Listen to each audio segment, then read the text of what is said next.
This is episode number 37 with Jared Kimball. Welcome to the Multiply Your Business podcast, where we bring you inspiring interviews with top entrepreneurs on how they generated more leads, closed more sales, made more money, developed the mindset they needed to be successful, and how they built the business and lifestyle they always dreamed of. We'll teach you how to do this too. Broadcasting from the Black Card Book Studio, here is your host, Scott Morrison. You know, I think my favorite part about doing this podcast is being able to interview some really incredible and really smart people. And today is no exception. Today, the difference, though, I guess, is that this is a good friend of mine. His name is Jared Kimball, and he's the manager of marketing programs at Infusionsoft. Now, Jared and I have a long history. In fact, back in, I think it was 2008, I hired him at Infusionsoft. I was working there. We were doing some different stuff and brought him on board. He did a killer job for me. He left the company for a little bit to do some other things and came back and has really had an incredible, good, and successful career at Infusionsoft. And what we talk about today is things that Infusion is doing, but really things that you could be doing specifically in your business as well. We talk about how to build an audience, and we talk a ton about email marketing. Now, I don't know about you, but in my opinion, I see email getting kind of a bad rap these days. The spam complaints are an issue. The inbox is full. Nobody's reading my messages, so my open rates are down. And, you know, there's all kinds of issues and things that go with email. And those are real things to consider. But the reality is email still works. It's still the best way for you to communicate with people and turn it into customers for you. It's still the best way to have that whole thing work. And Jared's truly an expert on that. So he's written a book, The 14 Email Subject Line Formulas, How to Start Writing Email Subject Lines That Get Results. He's just featured on Duct Tape Marketing's blog. That's an incredible thing. He's had some significant influencers mention him. He's a speaker at InfusionCon again this year. He knows his stuff. So we talk a ton about email.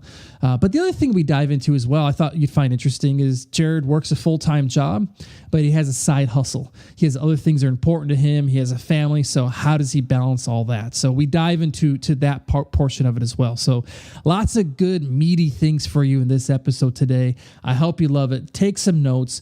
Go to the pages that Jared mentions. He has some great examples for you on how you can use email, but also how you can use a platform like a blog. Go do all the things that he says, and I promise you, your business is going to be successful and you're going to grow. So with that introduction, I bring you my good friend, Jared Kimball.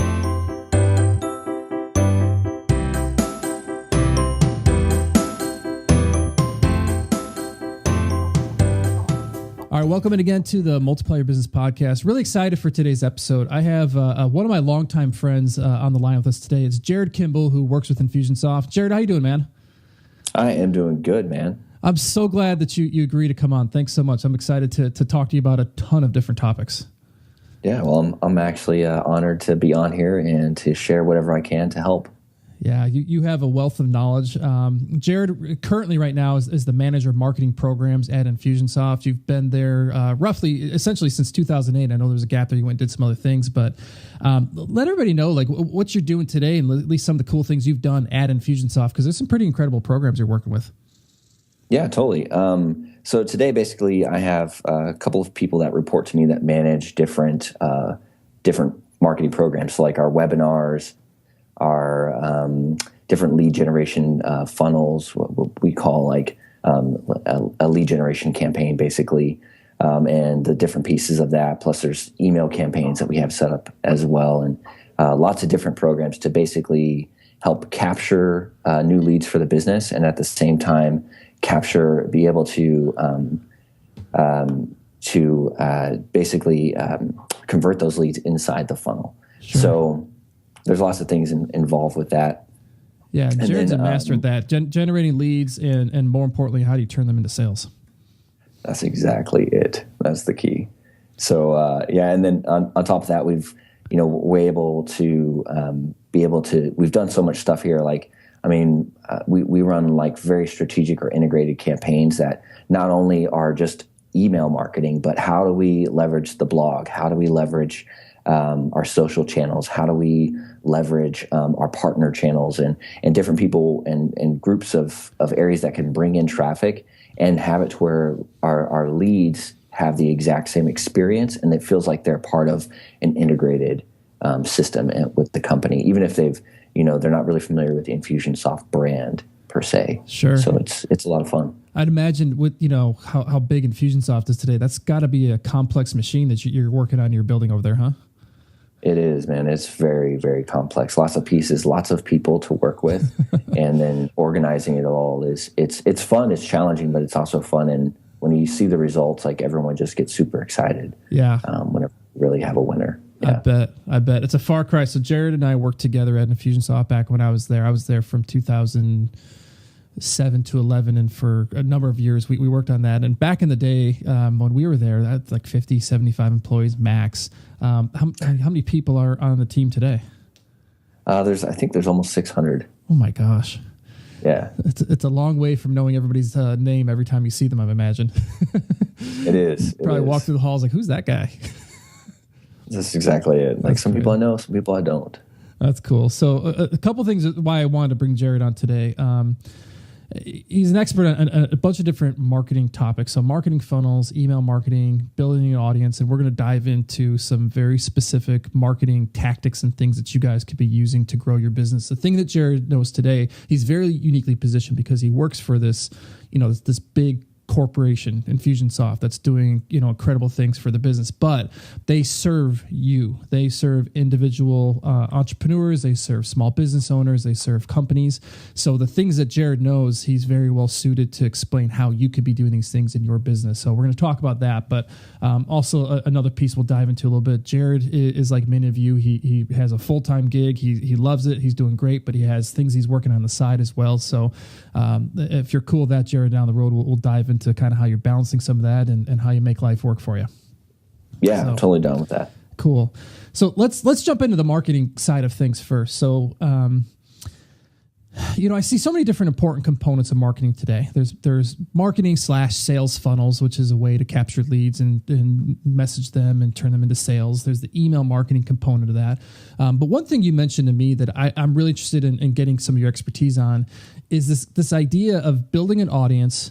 From there, understanding what the audience wants, figuring out what they want, and then create something to sell them. You have a lot of experience with this. You've seen a lot of people to do it. So if we could, let's break some of that down, because for many of our listeners, they're doing that. They're building an audience, and they want to figure out how to sell them something, and they want to monetize that. So let's start with that. How can you go out and build an audience and build a following if you don't really know exactly what you want to offer to them yet? I guess let's start with that piece. Yeah, totally. When it comes to building an audience, the biggest thing is, and this is probably the easiest analogy to understand, is it's like working out. Okay. It takes work. Like you can't just imagine one day, I'm going to build an audience, but then not do anything. Just like, if I want to get 6-pack abs, I got to start doing some crunches, I got to start eating right, and I got to start exercising. Sure. It's just a matter of doing the right steps in the right order and consistently. That's the key, is consistency. So when it comes to building an audience, like there's different ways you can frame that, and deciding on one type of platform to start with. For example, like I choose to use a blog. Mm-hmm. And I like blogging, I like writing, but also I like creating videos, and I mix those two with my own site, and with that, like. That's how I'm able to educate and how to slowly build a following and to get out there. The problem is, though, there are billions of blogs out online. Yeah, how do you get noticed then? Exactly. How do you get noticed? How do you get the traffic? So in the early days, like I am, like literally with my site, this is what I do. And if you follow up with, follow any other like really famous bloggers or marketers out there, this is a very similar framework that they follow too.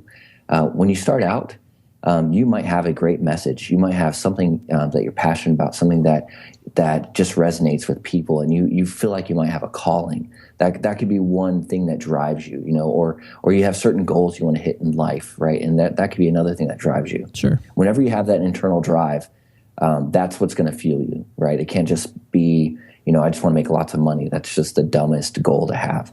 because you got to have more than that. You need a purpose behind it. And, you're saying, yeah. Yeah, totally have some purpose behind it, because that's gonna push you through those times when you're tired or you don't feel like it. And with that being said, though, what a lot of people do whenever if they're creating like YouTube videos or they're writing blog posts, I'll just talk about those two for example. If they're doing that, what they do is they have this like publish and pray approach. It's just like, yeah, man, if I just make lots of content, people will hopefully find it, and then one day it'll go viral. Sure. Oh, that'll be so amazing.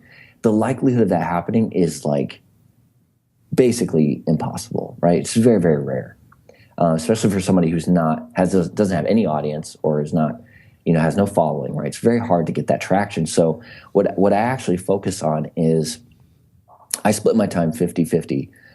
It's actually more like 40-60. I spend 40% of my time creating content, and then 60% of that time promoting that content. So for example, I have a post I wrote back in January called the Email Drip Campaign Guide. And this is a really in-depth guide. It's got like 5 chapters. It's like 6,000 words.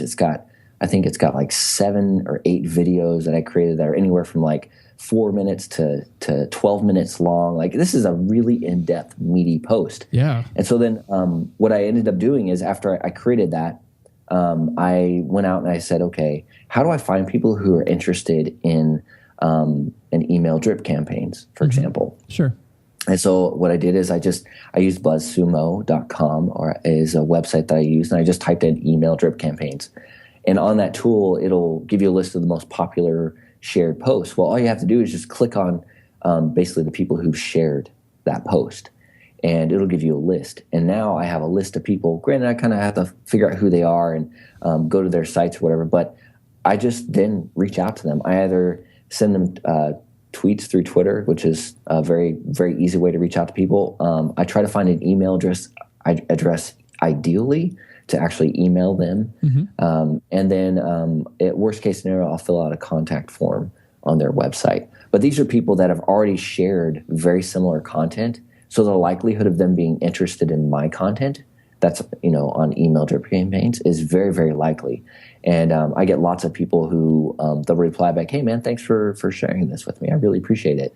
I'll share it on my social networks. And I don't even necessarily ask them like, hey, can you share this? Or I just basically send them an email that says, hey, I just created this brand new post. I saw that you liked and shared this post a few months ago, and I created something very similar. Here it is. I'd love to hear what you have to say if you have any feedback. So you're not you're not just approaching them saying, hey, we share my stuff. You're saying, hey, I think you might be interested in doing this. Yeah, totally. Cool. And there's also things too where you kind of warm them up too. Like I'll go to their site, write a couple of blog comments. I'll share some of their material on Twitter or on Facebook or whatever. And that way I kind of get on their radar, and then I'll just start reaching out to them via email. And that's one of the ways that's really given me a lot of traction. And starts bringing traffic to my site is by promoting that stuff. It's funny. It's just relationship building 101. Find people who you think will be interested in your stuff, reach out to them and give them value. That's exactly it. So you're back to like with the blog and so forth. So did you wrote this big meaty post, you put it on your blog, and then you're just basically getting more eyeballs on it, but you're doing kind of a one-on-one approach rather than just smeared all over social media and hope that works. You're really tactically going after people you think would be interested in the content. Yeah, that's exactly what I'm doing. And it's generated really great results. Like, I don't know how familiar you and your audience are, but John Lee Dumas runs another podcast, really, really big marketing podcast. And I reached out to him, and I have no relationship with him at all. And but I gave him, I added value to his life. I wrote him a very in-depth email. He has helped inspire me, and I just shared that with him. And I told him about what I'm creating, what I'm trying to do, and he went right on the site. He added a comment. He shared it on his social channels. Oh, cool. Another podcaster, Jamie Masters, called Eventual Millionaire. I reached out to her as well because she's really inspired me and help like give me stuff to help me. And she did the exact same thing. So it's just like you can't just sit in your corner and just hope people are going to find you. You've got to get out and you've got to be willing to face a little bit of rejection. And I mean, if you're sending an email, what's the worst case that they're going to do? They're just going to be like, dude, don't email me anymore. Oh yeah, fine. I won't email you, or they'll just ignore you, which is what most people will end up doing. But then you get, a lot of people who respond, and man, that motivates you to keep going. Sure. And you start building those relationships who are just invaluable. So how often do you recommend, like, because this is a great way to start building an audience, and what's interesting is I'm thinking through this, you're not just building I think a lot of people that build an audience think, well, I need to get it out to the masses first. I want to get everybody looking at it. The more eyeballs I can have on my page, the better. And yes, that's true. But what your approach is let's go to the influencers. Let's go to the people who are going to get value from this, but can also be influential. And let's one by one go to them.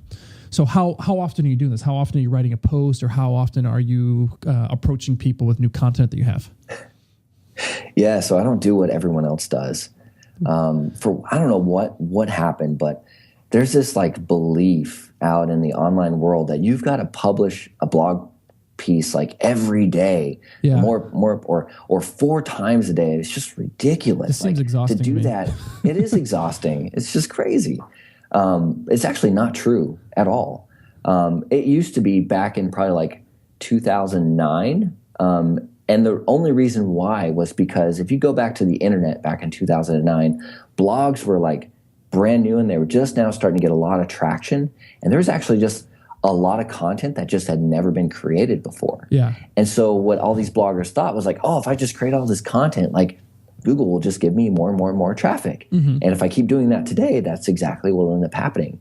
Well, I don't want to rely on the Google gods for traffic, and it's not a good place to be in as a business owner. But the truth is, keep it simple. I actually only publish 1 post per month, but that post that I publish is super useful. Sure. It makes an impact. It is like, if you read the ultimate email drip campaign guide that I created, you see that, wow, this is like literally like it's a free course. Wow. Is what I created. So you're going a real long form in depth. And I should have asked this earlier, but what's the website to your blog where people can go kind of check out this post so they can get some ideas on it? Oh yeah. That's emailsalesmachine.com.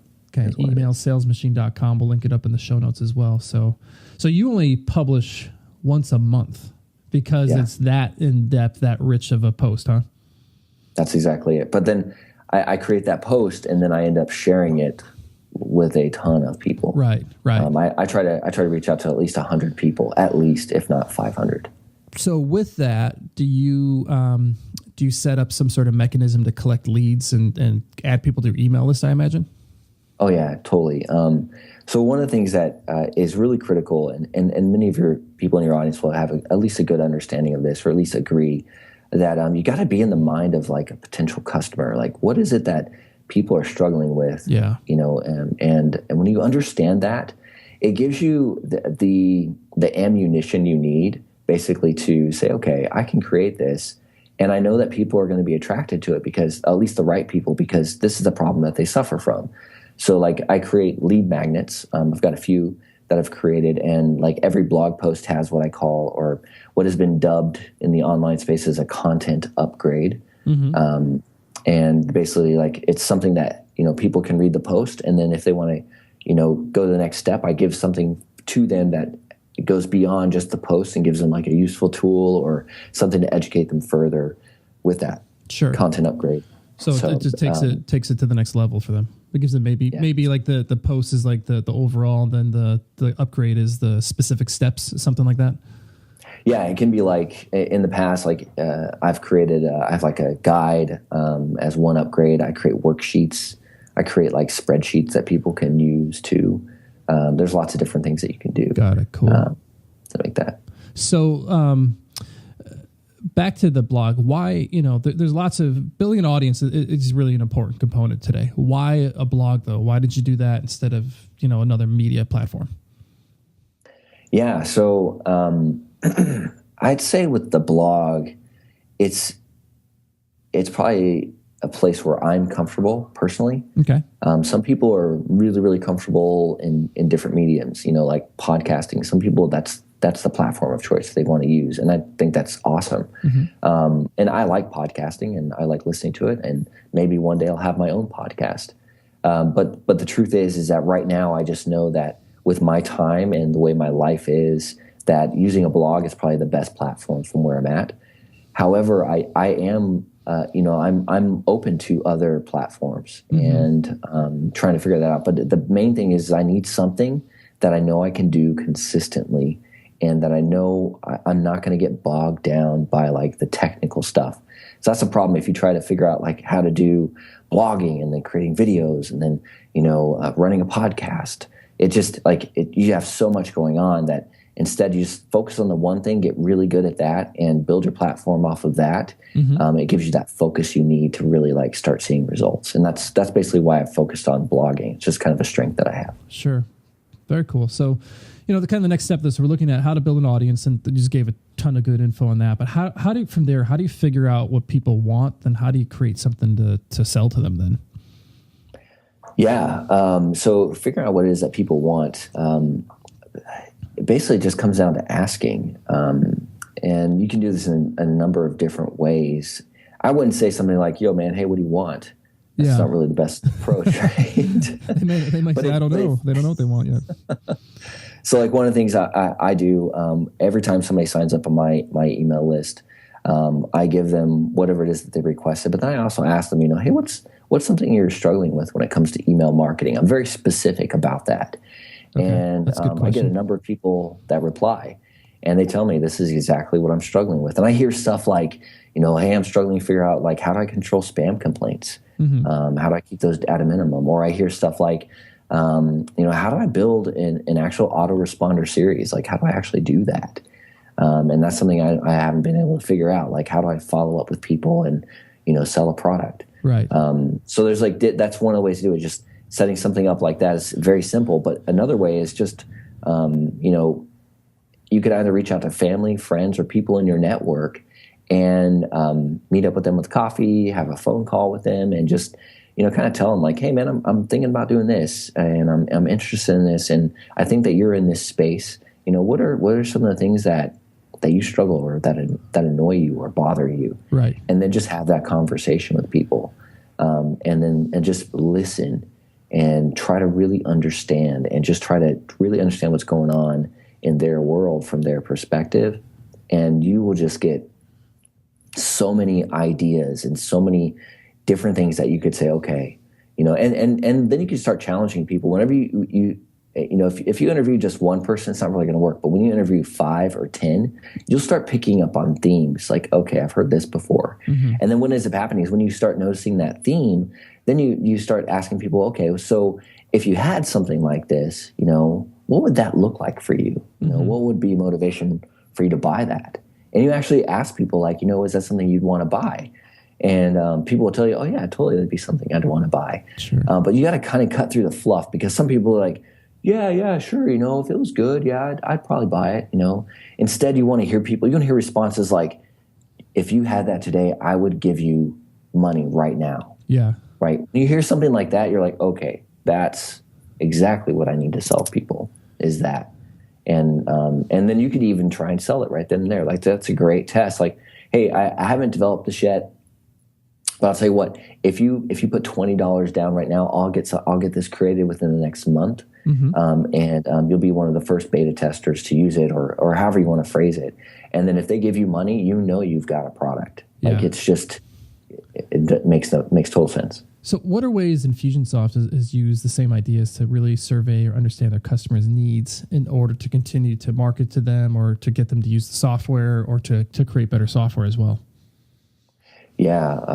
So we have here at the company, we have people who reach out to current customers, and as well as people who are not our customers, or people who did not buy.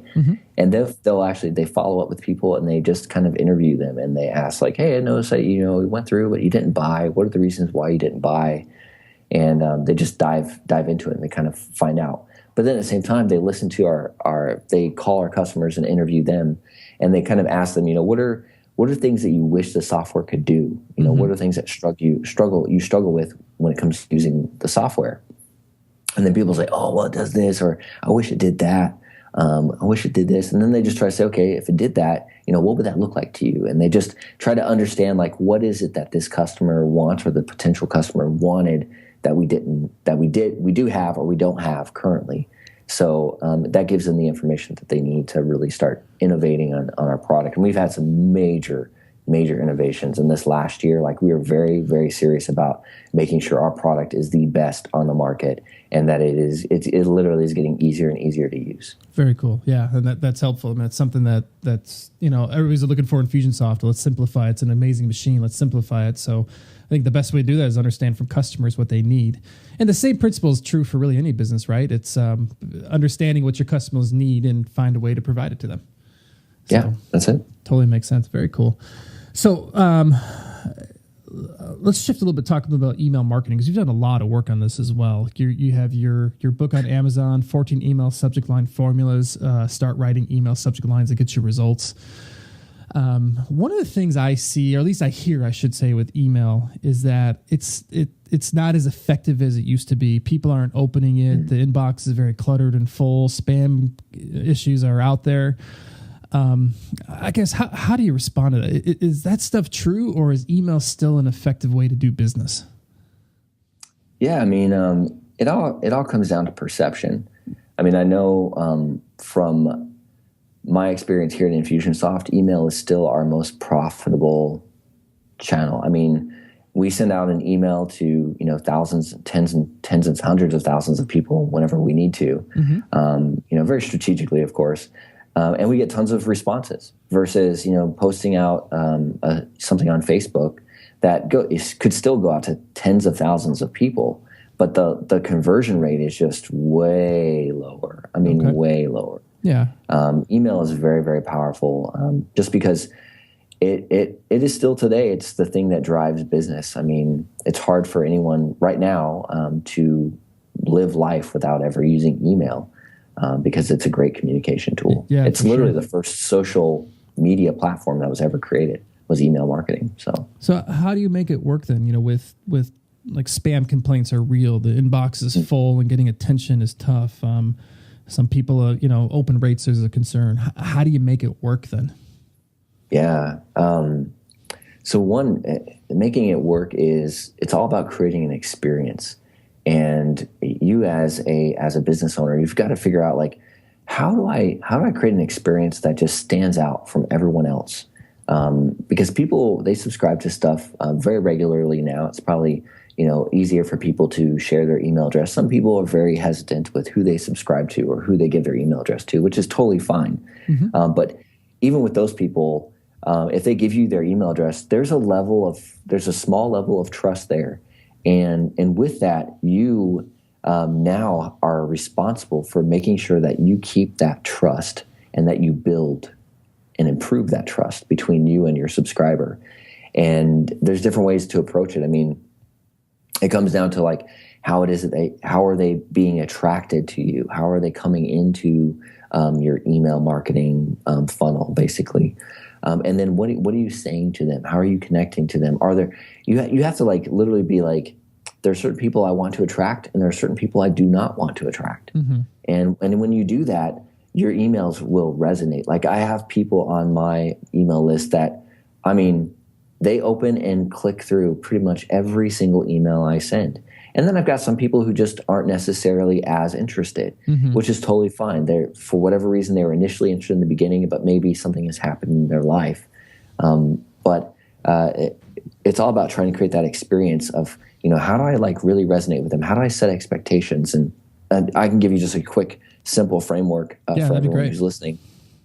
So, for example, let's just say you go the lead magnet route and you create this thing, and that could be a checklist or a worksheet or a guide or a course, and that's the thing that attracts people to trade their name and email for your thing. Okay.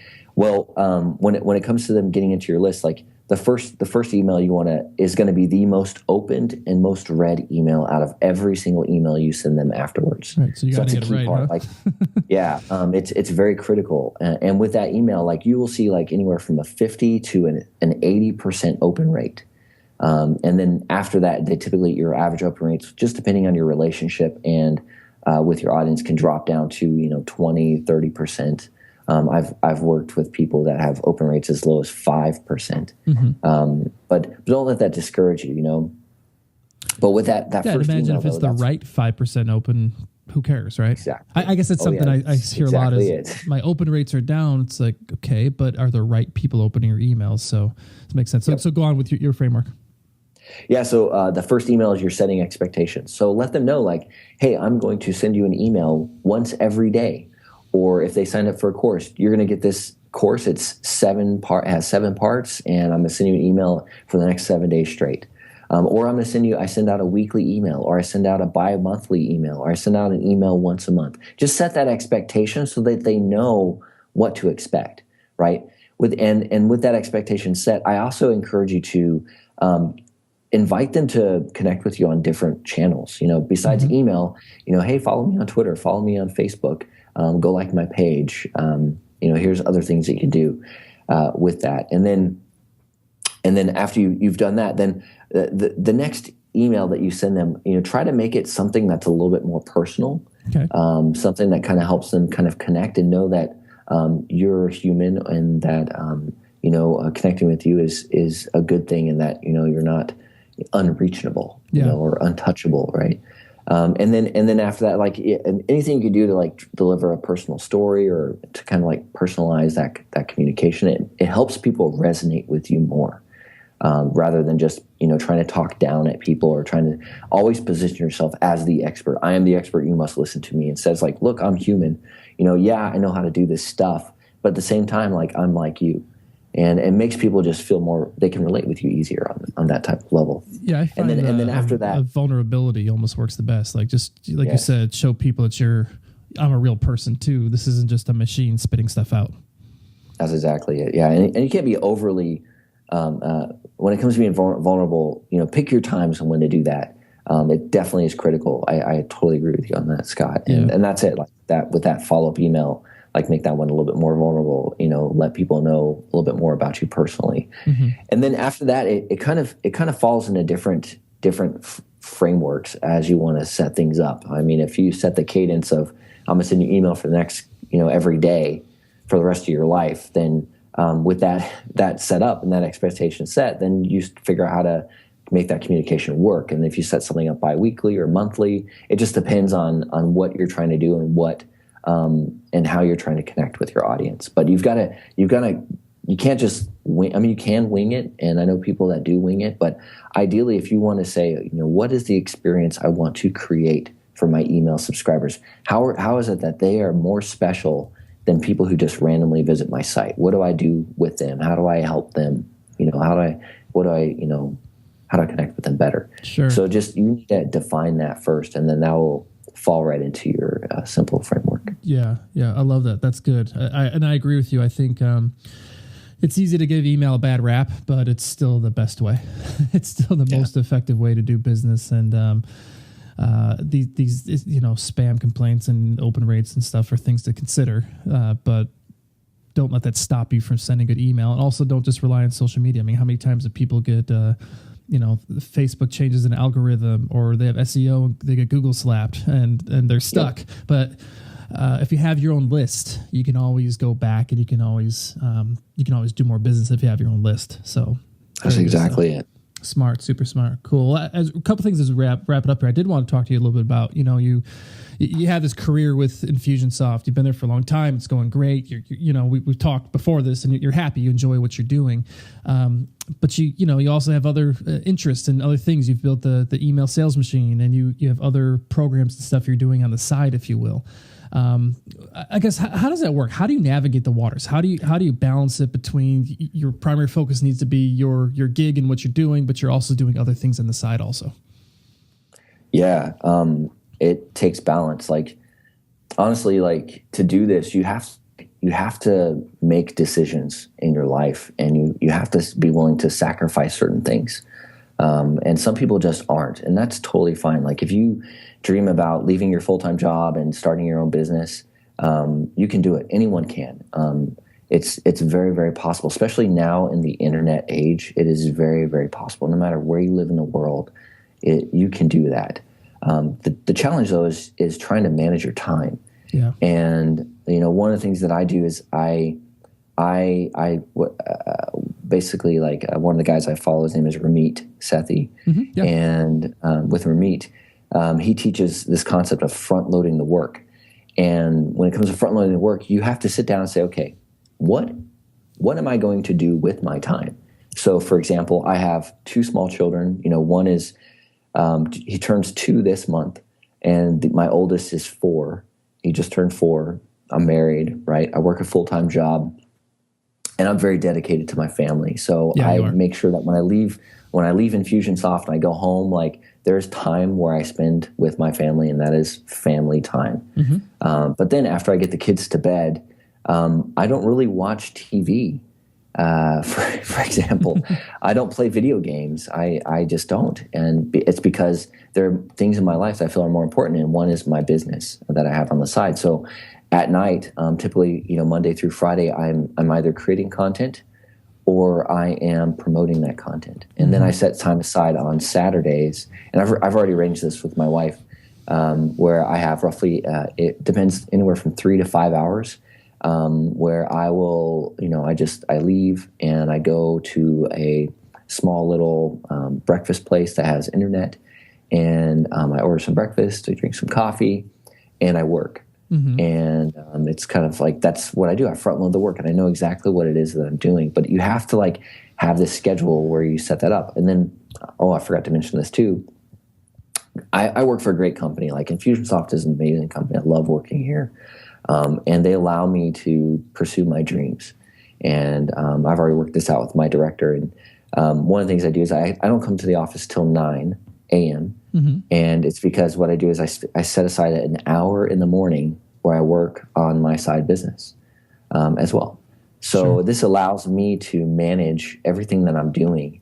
And, because I've front loaded the work. Basically, and I know what I'm doing Monday through Friday and on Saturday when I'm working on my side business. But it's just about you have to be willing to cut things out of your life for what you really want to achieve. Like when I turned 45, I don't want to be in the same place I am now. Like I want to have a business. I want to be able to be helping have a greater impact on more people by the time I turn 45. And if I keep doing what I was doing, a few years ago, where I just come home, spend time with family, watch some TV, go to bed, get up in the morning, get ready for work, go to work, then that's the cycle. I've got to change that cycle. I've got to change those habits, and that's what I do. Yeah. So it's just a matter of deciding how you want to manage your time. And even if you don't have the time in the morning or you don't have the time at night, like pick those times, figure out like what works best for you to really focus on what it is you really, really want to do, and get there and just start doing it. Yeah, it's interesting with so many people that I've interviewed for the podcast or talked to and asked different questions that there's an answer I hear almost always, and you just said it pretty much the same thing, and that is you create a vision for what you want, set expectations and communication with those around you, create a plan, and go to work on your plan. And that's it. That's kind of it. Easier said than done, of course. But there's no magic to it. There's it's not. Just following those basic steps. There's not. That's cool. Well, that's good. And I think for a lot of people, there is this mindset of having a job sucks, or you should just have your own business and all that. And if that's your mindset, fine. But more of, I like the way you're structuring this is you enjoy what you do for the company you work for, but you also enjoy and you have a vision of something else you want to build and do on your own. And so why not be able to have both? And so I think you're a great example of that. And just give some great, instructions on how people can do that as well. So I appreciate hearing that. Yeah, totally. Cool. Well, Jared, as we wrap it up, what are a couple ways people can get in touch with you, either follow you on social media or connect with you or go to your website? What are ways people can check you out? Sure. So I actually went ahead and created a way if people want to download my guide that I created on how to increase your email open rates. I have some really, really valuable information in that guide. Perfect. They can get it totally for free if they just go to emailsalesmachine.com/blackcard. Perfect. Emailsalesmachine.com/blackcard. Yep. And they can go there, they can just put in their name and email, and they can download that guide, and then they can see how my email follow-up works as well. Cool, that's good. Are you on social media anywhere also, LinkedIn or any other platforms you're active on? You can find me on Twitter, just at Jared Kimball, all one word. And that's the main platform I use is Twitter. And yeah. Cool. Well, Jerry, man, I appreciate it. Thanks so much for coming on today. Yeah, thanks, Scott. I appreciate it as well. All right, take care. And that's today's episode. Thanks so much for tuning in. For more in-depth information about what we talked about, check out the website, multiplyyourbusinesspodcast.com. And while you're there, make sure you sign up for one of our upcoming Publish a Book and Grow Rich boot camps. We'd love to have you there. Thanks again.